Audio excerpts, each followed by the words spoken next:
এটা ভাবতা ১ নম্বর অঞ্চল পঞ্চায়েত তাদের উদ্যোগে ভাঙা হয়েছে এবং অবৈধ ভাঙা হয়েছে।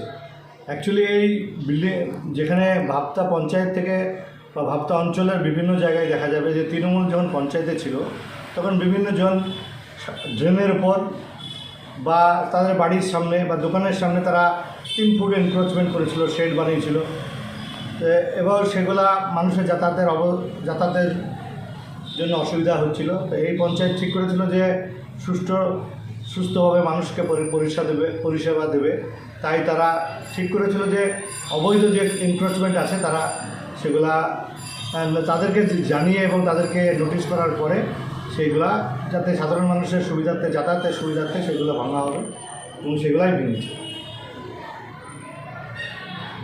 ভাবতা 1 পঞ্চায়েতের আন্ডারে আরও অনেক দিনের উপরে অবৈধভাবে দোকানপাট বা ঘরবাড়ি করা হয়েছে যে অভিযোগটা এসেছিল কয়েকদিন আগে।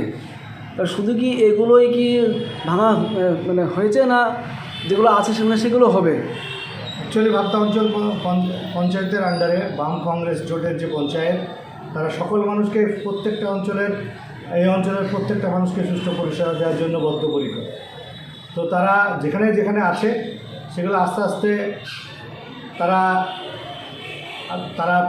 প্রশাসনের সাহায্য নিয়ে গ্রাম পঞ্চায়েতের যে বডি আছে বাম কংগ্রেসের, তারা আস্তে আস্তে সব এনক্রোচমেন্টকে উঠানোর ব্যবস্থা করা হবে।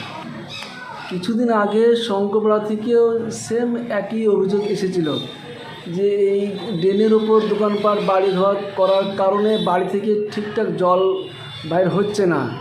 এই বিষয়ে আপনি কি বলবেন? অ্যাকচুয়ালি এখন সাধারণ মানুষ কম কনসাস, তারা কি করে কি যে প্লাস্টিক যেগুলা নিষিদ্ধ প্লাস্টিক তারা ড্রেনের মধ্যে ফেলে, বিভিন্ন বাচ্চারা ফেলে এবং আস্তে আস্তে সে ড্রেনের জল উপচে পড়ে। বর্ষাকালে সাধারণত কী হয় যে সেই নোংরা জল রাস্তার মধ্যে চলে আসে এবং যারা যেখানে রয়েছে সেখানে স্কুল 3খানা স্কুল, সেখানে মিনিমাম প্রত্যেকটা স্কুলের স্টুডেন্ট সংখ্যা প্রায় 3000 বাচ্চা স্টুডেন্টরা যখনই যাতায়াত করে সেই নোংরা জলের উপর দিয়ে যেতে হয়। সেখানে ভাইরাস ব্যাকটেরিয়া ঘটিত স্কিন ডিজিজ হতে পারে বা অন্যান্য রোগ হতে পারে।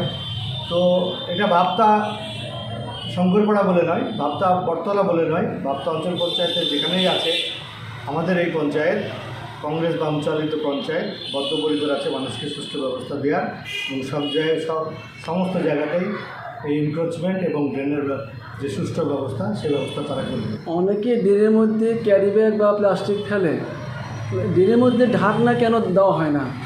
অ্যাকচুয়ালি ঢাকনা দেওয়া হয় না। দেখুন, ভাবতা অঞ্চল পঞ্চায়েত তো মাত্র যে আমাদের যে বডি আছে কংগ্রেস এবং বামের পরিচালিত যে বডি, তারা 1 বছর এসেছে।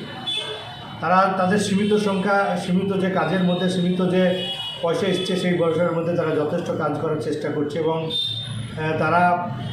তারা মানুষকে পরিষেবা দেওয়ার চেষ্টা করছে। সেই সীমিত কাজের মধ্যে সমস্ত কিছু করা সম্ভব হয়নি এবং সে টাকা পয়সা আসার ব্যাপারেও ভবিষ্যতে যদি টাকা পয়সা সেই ব্যাপারে আসে, নির্দিষ্টভাবে যে টাকা আছে সেই টাকা যে খাতে আসে সেই কাছে খরচা করতে হবে। এই খাতের টাকা অন্য খাতে খরচা করা যায় না, তাই তারা হয়তো সেটা পারেনি 1 বছরের মধ্যে।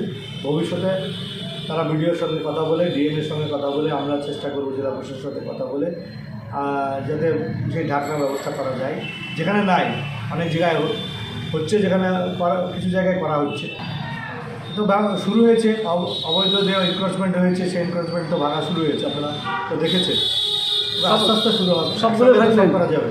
হ্যাঁ, গোটা ভাবতা অঞ্চল পঞ্চায়েতে যা আছে সেগুলো অবৈধভাবে যেখানে মানুষের অসুবিধা হচ্ছে সেগুলো ভাঙা হবে। মোটামুটি আমরা জানি। আরেকটা কথা বলতে চাই যে শুধু এই লক্ষ্মী ভাণ্ডার বা কন্যাশ্রী দিলেই তো মানুষের কাজ করা হয় না। মানুষের কাজ বলতে গেলে সাধারণ মানুষের সুখ সুবিধা, যাতায়াতের সুবিধা, খাদ্য জলের সুবিধা, পানীয় জলের সুবিধা, সমস্ত যাতায়াত সুবিধা সাধারণ মানুষকে প্রোভাইড করতে হবে।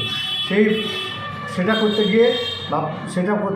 করতে গেলে কারোর সঙ্গে হয়তো কারো কাছে ভালো হয়, কারো কাছে খারাপ হয়, কিন্তু আলটিমেটলি গিয়ে গোটা ভাবতা অঞ্চলের যে জনসাধারণের সুবিধা হয় সেই ব্যবস্থা তারা করতে বদ্ধপরিকর। নির্দিষ্ট টাইম তো বলা যাবে না, আস্তে আস্তে শুরু হয়েছে যখন শেষ তো নিশ্চয়ই হবে। আপনার পরিচয়? আমি জেলা পরিষদের মেম্বার, বেলডাঙ্গা উত্তর ব্লক কংগ্রেসের সভাপতি এবং ভাবতা অঞ্চল কংগ্রেসের সভাপতি।